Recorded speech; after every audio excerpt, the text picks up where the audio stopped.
Welcome back to the Relationships Made Simple for Men podcast with me, Bryce Bauer. Today, I'm going to be talking about how to assess if your partner is drinking too much alcohol and what you can do about it. I know a lot about this topic, both personally and professionally. I worked for drug and alcohol treatment centers for about 6 years, and I was also trained as an interventionist. I had my own struggles with drugs and alcohol in high school and into college. I attended a 60-day wilderness therapy program in 2007, and I'm coming up on 18 years clean and sober. I've been to over 1,000 AA meetings. I don't attend anymore, but sobriety is a foundational piece of my life and in Jenny and I's relationship. I've also had hundreds of conversations with clients and family members about this topic. So this is one of the things that I know a lot about. So if you are concerned that your partner or you or a family member is drinking too much alcohol, I want to start off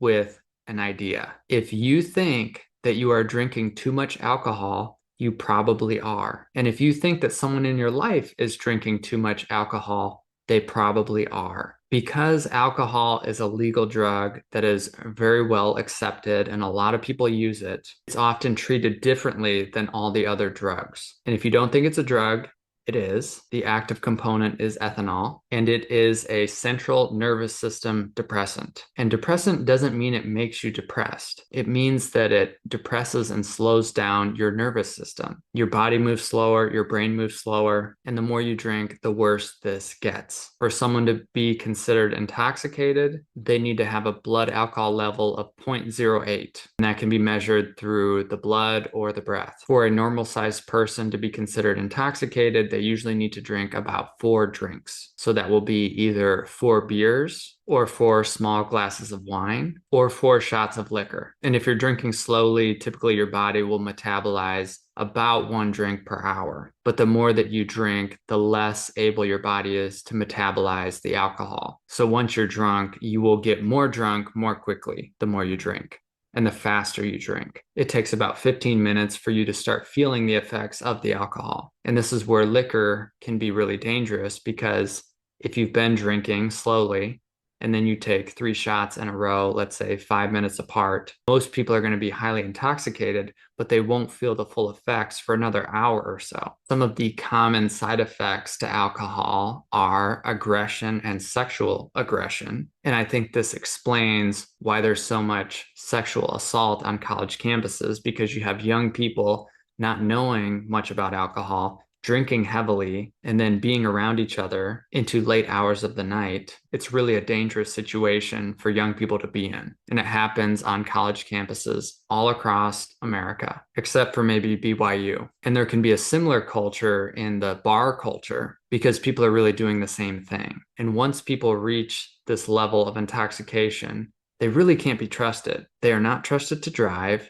and they shouldn't be trusted to make good decisions. And it has nothing to do with how nice they are or how mature they are or how functional they are when they're not drinking. And it's important to know some of this if you're trying to assess whether or not your partner is drinking too much alcohol. Now, some people get hung up on the term alcoholic or alcoholism, but I don't think that matters. We can still assess people's level of alcohol dependence objectively, and it doesn't really matter what we call it. So let's talk about some of the different types of drinkers. The first is the all-out alcoholic. They're physically and mentally dependent on it. If they wake up in the morning and they don't have a drink, their hands might start shaking. They literally need to drink alcohol to stay alive and function. Alcohol detox is very dangerous. You can die from it. And if someone has this level of dependence, they need to do a medical detox, usually at least 3 to 5 days. And there are different medications that a medical detox center will give them to help them with the symptoms and the withdrawal. So this is kind of an easy one. If the person you love has to drink every morning when they wake up just to function, even if they're not getting hammered all day, this is a big problem. They are for sure an alcoholic. They need a medical intervention. And it's going to be impossible to have a relationship with them because they're never really online. They are always under the influence. And some people are shocked that the person that's drinking either doesn't realize this or is resistant to help. But one thing I can tell you after working in the treatment field for so long is that denial and self-delusion come with the territory. People have to be delusional to let their lives get to this place, and they have to stay in their delusion in order to keep it going. And it's wild. Some people can still hold down jobs somehow while still drinking every day, be somewhat functioning members of society, but that usually doesn't last too long. Their body starts to break down, their mind can't handle it, their relationships can't handle it, and they start to lose things, lose abilities, lose relationships. And when I think about addiction, one way to assess it is that it's how substances are prioritized over consequences and things that really matter to people. So, for instance, if someone gets a DUI and they say something like, oh, this was just one time, I still want to drink socially, but I just won't drink and drive, I'd say they're in a delusion about their relationship to alcohol. It already caused you this much trouble.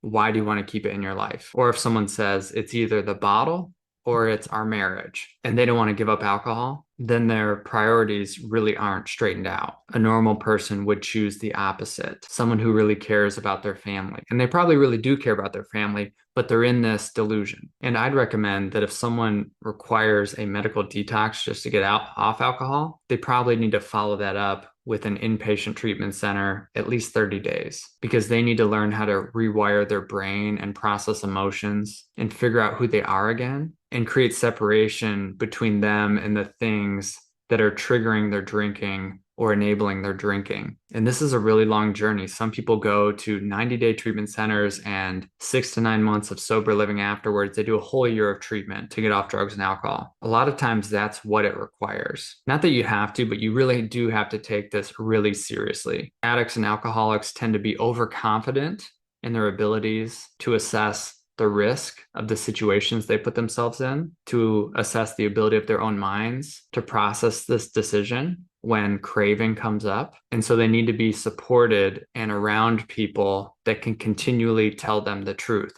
No, this does not work for you. And I've been there. I know what it's like when the craving and the delusion creeps in again. And even though I don't experience this anymore, there were a lot of times where I just wanted to be able to use things like a normal person. And to this day, even though it's been a long time, I just don't think that's a possibility for me, nor do I want to live my life without a clear head. This is the most valuable asset I have right here is my mind, and I don't want to fuck it up. So I'm not taking the risk. Now, the second type of drinker is the binge drinker, or some might say the high bottom alcoholic. This is the type of person who might not drink very much when they're at work or handling their responsibilities, but really likes to take a load off and get hammered on a consistent basis. Usually the weekends or family get-togethers or holidays, vacations. And this can really turn them into a Jekyll and Hyde. They're one person when they're sober and they're a totally different person when they're drunk, and they like to get drunk. And they're in denial that they have a drinking problem because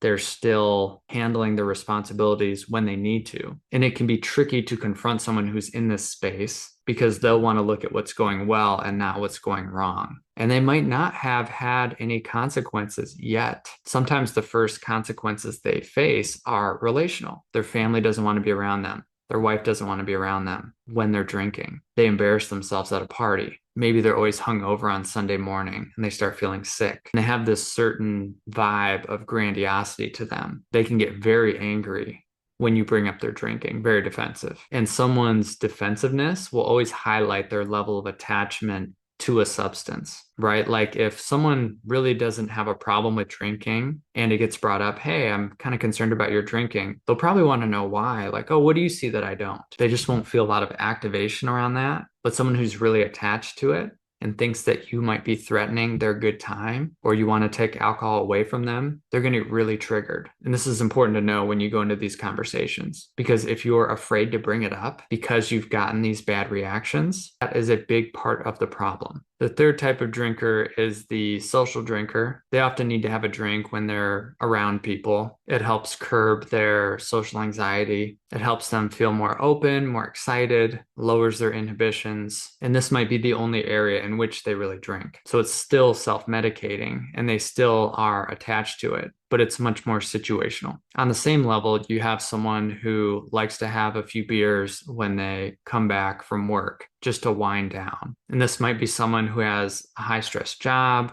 works long hours, and this is how they cope with their stress. It helps them decompress, helps them sleep, and this is an easy pattern to fall into. And people can be more than one type of drinker. Sometimes it shows up in more than one area of their life or expresses differently in different situations. At home, it's a few beers, and at parties, they get hammered. Or they don't really drink at home, but they drink super heavy when they hang out with their boys and do guys' trips on the golf course, stuff like that. And a lot of times, men will try to hide it because they know it's not a good look. So the minute they have some space from their partner or their family, that's when they really turn it on. And this can make it hard to assess if you're their partner how much of a problem it really is. If you don't see it all the time, how do you know? Now, the fourth type of drinker is just a normal drinker. Some people think because I don't drink, I think everyone should not drink and be sober. And that's not the case. There are plenty of people out there that are not physically or emotionally dependent on alcohol. They just choose to use it sometimes, and they do it in a safe way. My mom likes to have a glass of wine or two when she goes out to eat, but I've also seen her not do that. And I've never seen her drunk. And yeah, she might have a little bit of a dependence to it in some situations. But I really think if someone brought this up as a problem to her, she could easily stop. This is the same type of cover that people that have a stronger version of alcohol dependence try to use, is that they will say, no, I could stop this whenever I want. I just don't want to.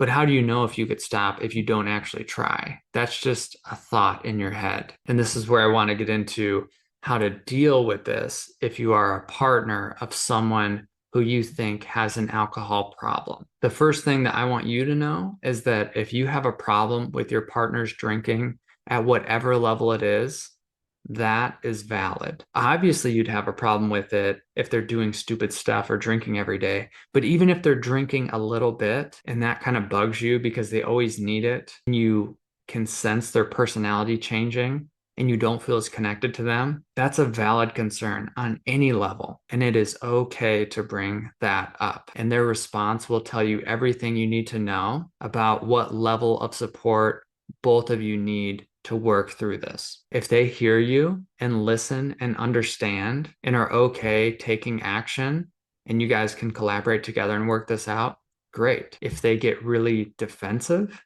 and angry, tell you not to bring it up, or blame you for having feelings about it, that is a problem. You didn't do anything wrong by bringing up your concerns. They're the ones who are in the wrong here. They're the ones who've lost the plot. So whether there are real feelings that you have or there are real consequences that you're seeing in your life, either way, those need to be talked about. And some people get really scared about bringing this up because either A, they have had bad reactions in the past, or B, they just have this felt sense that it is not going to go well. And true, some of this could be on your end as the partner, that you have some fears around conflict, or you don't want to lose them. Maybe you're afraid that they'll disconnect or think you're too needy or high maintenance or whatever. But the first step, if you haven't already, is to get really clear on what your concerns are and bring them to your partner. And I'd suggest being neutral here so that you can really get your message across without getting in the weeds. So it could sound something like, hey, I've been realizing that you drink pretty much every Friday and Saturday night, and you seem to be drunk, whether you're with me or you're out with your friends. And I'm realizing that I'm feeling nervous and scared, whether I'm with you or not, because we seem to get into arguments and you stay up late and I worry about you. So I want to figure out a way in which we can talk about this honestly. Are you open to that? And if they are, great. Maybe you can work through that on your own. But if they dismiss you or get angry or start pointing the finger at you, odds are you're going to need a mediator with this conversation and someone who understands this stuff. Now, if your partner has a serious drinking problem, you might want to reach out to a professional first, a substance abuse counselor or an interventionist or a treatment center, and get their thoughts on what you should do. People often aren't that willing to go into treatment and put their lives on hold. So sometimes you have to figure out what leverage you have there, because this is really to save their life and to make their life better. But they don't always see that. Now, as far as the ultimatum thing, I know this comes up all the time. when people are talking about boundaries, and for some reason, alcohol ultimatum gets coupled with partners drinking all the time. What I would say is that it's okay to have a boundary around alcohol. And the more vague it is, the harder it's going to be to really hold it. I don't want you drinking so much. What does that mean? I don't want you getting drunk. Okay, well, who's deciding when they're drunk? Or I just don't like when you're drunk. Well, they might just go do that with other people then and not you. So you need to get really clear on exactly what you want. And again, you might want a mediator for this, but it's okay to say, I don't want to have alcohol be a part of our relationship. And sometimes I think about this as far as if you were arguing a case in court, right? And you need to come up with a really good argument as to why alcohol is going to benefit your relationship. And the reality is that there's probably not much there. Like if you both want to do it, or you're okay with it, or one of you does it, that's fine. But if one of you is not okay with it at all, I can't think of any good reason someone could give as to why it's going to benefit the relationship. It's already bothering one person, it already has a negative impact.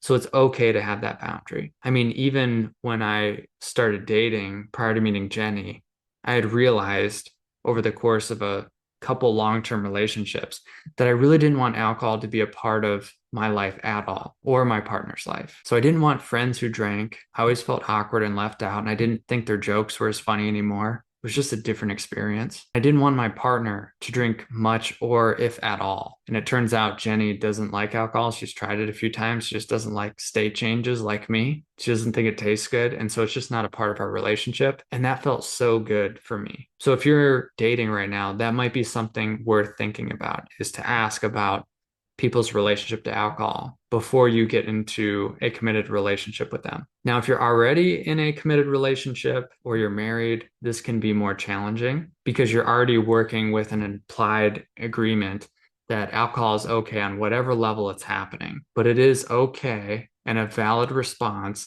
to put a stake in the ground, draw a line in the sand, and say, this is what I'm okay with now. I know it changed. I know this might be hard for you, but this is what I need. And it doesn't even have to be forever, but this is what I need for the time being. And I imagine for most people that are concerned about their partner's drinking, their real desire is probably to cut it out of their lives completely, at least for a while, just to see how it feels. And if you're a partner who likes to drink as well, but just not as much, just know that that's going to be hard to manage. If you're enabling their drinking on any level, even with your own drinking, it's going to be harder for them to meet your needs. So if one or both of you have an issue with drinking, or one has an issue and both of you drink, but one drinks more heavily, I'd recommend trying a period of sobriety. What do you have to lose? There's a lot that could be gained. There's no good reason why you couldn't try this. And it's also okay if you figure out whatever you want and it's different than that. If you're only worried about them getting drunk with their friends when you're not there, but you do like to drink together, fine. I don't have any judgment on that. I just see the reality of what continues to happen with couples who struggle with alcohol. It's easy to get each other both looped into it again and again. And the pattern is what we're really trying to solve here. There's this pattern of dependence and a pattern of enabling. And sometimes the best thing you can do to completely break that pattern is to cut alcohol out altogether. Because let's be honest, I don't think anyone should try to do any type of repair process when they've been drinking. If you get into an argument, it's most likely going to escalate if alcohol is involved. And it really does no good for your mind, body, and soul on any level. Even if it feels relaxing and helps you be more calm, it's reinforcing a dependence on a substance. And there are better ways to learn how to do that. So anyways, I hope that was helpful. You have the assessment of the types of drinkers, you have how to bring this up to your partner, and you have some ideas about what boundaries could look like. And if you need help with this, feel free to reach out to me. Sometimes all it takes is one conversation with a professional to get things clear. Remember to like, subscribe, follow if you like what I have to say. And you can find all my services at www.bricebauer.com. I'll talk to you next week. Peace.